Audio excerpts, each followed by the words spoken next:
السلام عليكم ورحمة الله وبركاته. هذه الحلقة الثانية من مسلسل النفق. بداية أنا حابة أشكركم على التفاعل مع القناة والدعم والتعليقات الإيجابية، شكرا جزيلا. في تعليقات الصراحة مش عارفة إيش أقول والله. يعني حلو جدا أنكم تكونوا متحمسين، الموضوع يعني أثار انتباهكم وهذا شيء يسعدني أكيد، بس يعني مستعجلين زيادة عن اللزوم، يعني بشويش حبة حبة، وإن شاء الله يعني نسوي كل الحلقات. يعني لازم ناخذ وقت بين كل حلقة وحلقة رجاء، يعني يكون مثلا كل أسبوع حلقة، حلو، كل 5 أيام كذا، يعني بتصير بالأخير كل أسبوع. يعني الحين أنا كنت على أساس إني أخليها 7 أيام، بس والله من كثر ما يعني نقدمها اليوم مش مشكلة.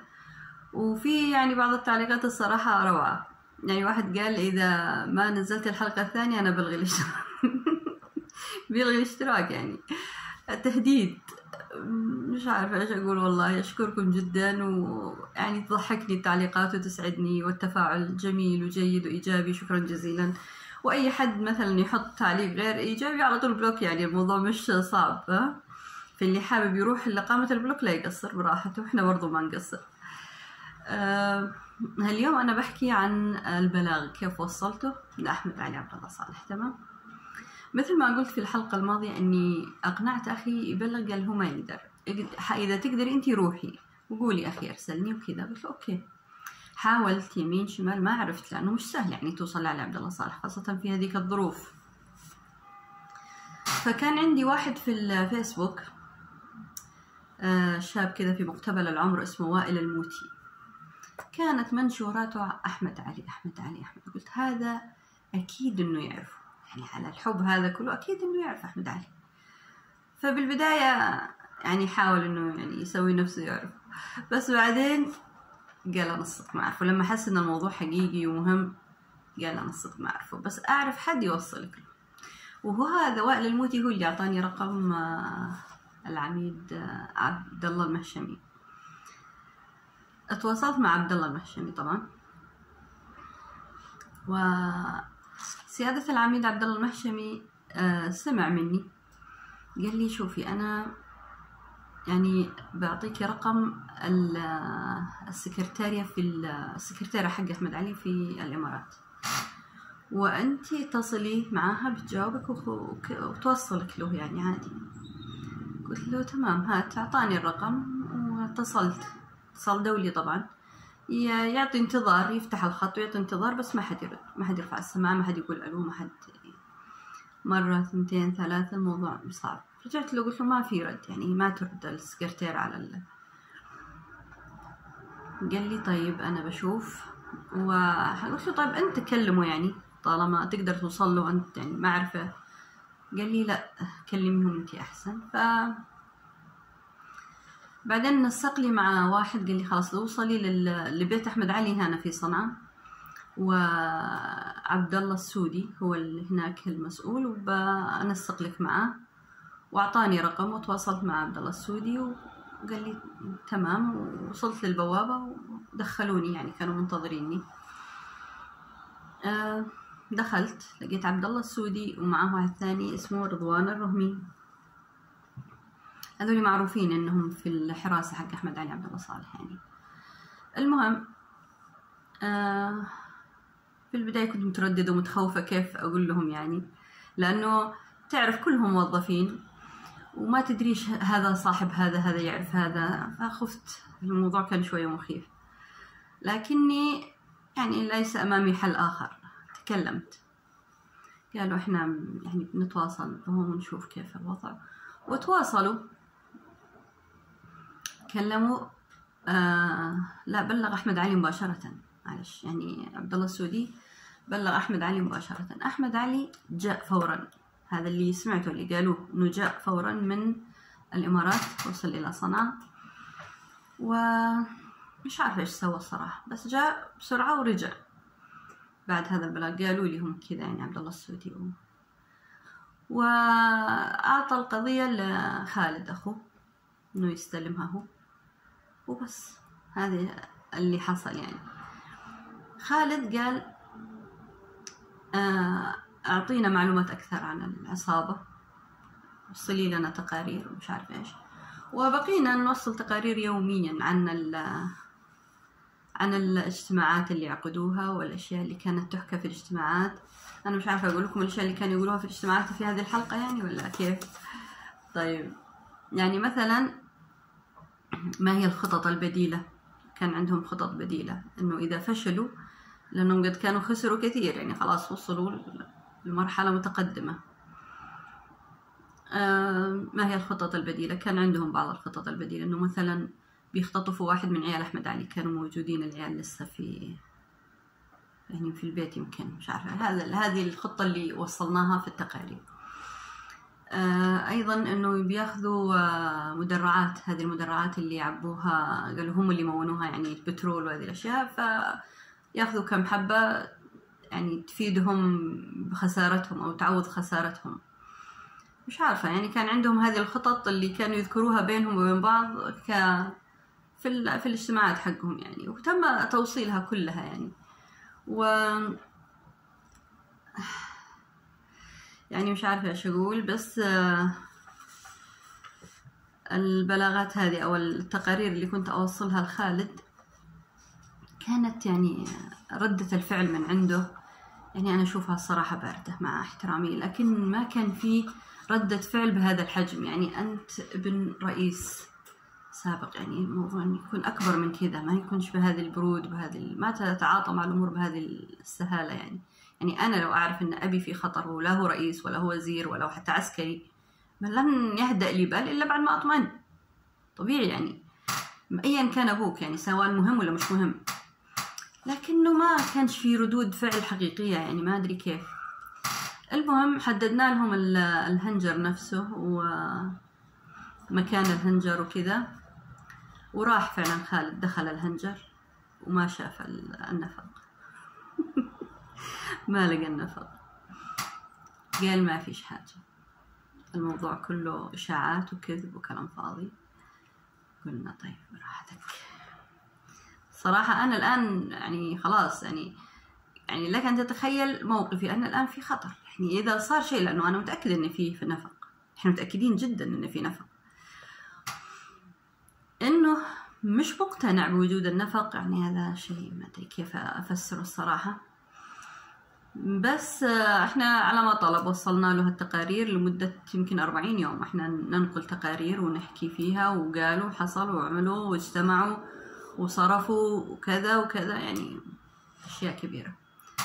وحاول خالد يعني أنا ذكرت في الحلقة الماضية إنه في حد من داخل البيت يحاول يساعدهم، وبالفعل حسوا، قالوا إن في بعض العسكر اللي خارج اللي ما لهم علاقة بالموضوع حسوا بهزة للحفر وكذا، بس حد مشاهم من المكان اللي هم فيه، قال له لا ما في شيء، انت بتتخيل ما خزنتش اليوم انت مش عارف ايه يعني، ومشاه من المكان اللي هو فيه، حطه في مكان ثاني، اهم شيء يبعدوهم عن بس هو خالد كان يحاول يوصل لهذا الشخص اللي في الداخل. من هو هذا اللي في الداخل؟ ما أدري عاد وصلوا له ما وصلوا، أهم شيء إنه أنا ما عنديش خبر عن هذا الموضوع. لما سئلت يعني عنه في التحقيقات ما أدري، ما عندناش أي خبر. الفترة هذه يعني أنا تكلمت في الفيديو اللي أعلنت عنه عن الحلقة الثانية عن علي محسن، ولما راح يسلم على علي عبد الله صالح وعلي عبد الله صالح رفض وترك الجامع وراح. هذه المرحلة يعني كان علي عبد الله صالح عارف إن في نفق، خلاص يعني وصلهم البلاغ، عارف إن في محاولة وفي نفق يحفروا تحت بيته، وكان مقتنع إنه علي محسن وحميد الأحمر هم اللي حافرين النفق. طبعا حتى بعد ما قابلت علي عبد الله صالح، بعد ما خرجت من الاعتقال وقابلت علي عبد الله صالح، كان مصر ان حميد الأحمر وعلي محسن هم اللي عاملين النفق، مش مستوعب خالص ولا 1% انه الحوثي او ان الدعم يجي من صعدة. ايش قال تمويه، هذه اساليبهم وانا اعرفها، الحوثي ما يغدرش. حرفيا قال كذا، اقسم بالله حرفيا قال تمويه. قلت له طيب الدعم بيجي من صعدة، قال تمويه. هذه حركاتهم، خاصة انه في فتوى، الفتوى هذه لبستها الإصلاحيين يعني صح. قال لك جابوا شيخ يفتي لهم ان علي عبد الله صالح سرق الشعب وسرق الوطن، وان سرقة علي عبد الله صالح حلال اصلا. أنتوا جايين تسرقوا علي عبد الله صالح، حلال عليكم. فهذه الفتوى ان هذه الاصلاحيين هذه حركتهم، انهم اذا هم يشتوا يفعلوا مصيبه يجيبوا مفتي يفتي انها حلال. فعلي عبد الله صالح كان مقتنع ان هذا عمل علي محسن وحميد الاحمر. يعني علي محسن هذاك اليوم كان مظلوم لما راح يسلم عليه ويصالح ما رضيش علي عبد الله صالح، يعني كان عنده خبر وهذاك مش داري، مش عارف الوضع يعني ايش اللي فيه. انا عن نفسي يعني في اللي امامي انا ماليش دخل، يمكن يكون هو صاحب النفق ايش عرفني، بس اللي امامي انا ما لم يرد ذكر علي محسن ولا حميد الاحمر ولا شعره في المليون ابدا. وفي التحقيقات كانت الدنيا تلف وتدور حواليهم الاثنين هذول الصراحه، يعني علي محسن وحميد الاحمر ايش علاقتهم؟ احيانا يحسوا ان انا مخبي شيء، يلفوا ويدوروا ما فيش. قلت ما انا هذا اللي عندي حكيته، انا ما باجيش الف، تشتوا تكتبوا على الناس شيء ثاني براحتكم، انا عن نفسي هذا اللي عندي قلته، انا ما بزيدش ولا نقص حرف واحد من اللي اعرفه وبس. بعدين مثل ما قلت الوضع كان بارد، ردود فعله خالد شوية، يعني ما فيش حركة سريعة مثلا، يعني ما دخل الهنجر يشوف. هو طبعا لما دخل هم وقفوا الصراحة، يعني استفدنا من دخلته انه في شك، خافوا وقفوا، بس قال ما في حاجة. وبعدين اتصلت أنا لرضوان، كان يوصلني رضوان طبعا إذا في أي مشوار يجي لي، هو كان معه تاكسي، كان على أساس إنه صاحب تاكسي. أنا اتصلت له وجالي، بدي أنا أشتي أسوي أي حاجة يعني، أو أبلغه بشيء أو أقدم تقرير لخالد وكذا عبر رضوان من الرقمي هذا. جاء الأخ رضوان، اتصلت له قلت له تعال أشتيك ضروري. جاء، فكتبت له يعني رسمت له رسمة تحدد له موقع النفق. يعني هم